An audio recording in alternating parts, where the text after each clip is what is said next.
வேலூர் மாவட்ட ஆட்சியர் அலுவலக வளாகத்தில் இடைநிலை மூப்பு ஆசிரியர்கள் இயக்கத்தின் சார்பில் காத்திருப்பு போராட்டம் நடைபெற்றது. 2009ஆம் ஆண்டு ஜூலை மாதத்திற்கு முன்பு நியமிக்கப்பட்ட ஆசிரியர்களுக்கு 11,170 அடிப்படை ஊதியம் வழங்கப்பட்டு வந்த நிலையில் 2009ஆம் ஆண்டு ஜூலைக்கு பிறகு நியமிக்கப்பட்ட ஆசிரியர்களுக்கு 8,000 ரூபாய் மட்டும் வழங்கப்படுகிறது.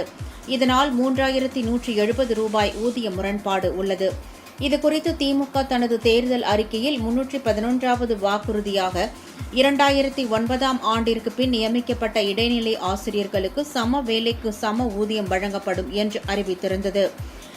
ஆனால் அதன்படி ஊதியம் வழங்கப்படவில்லை என்று கூறப்படுகிறது.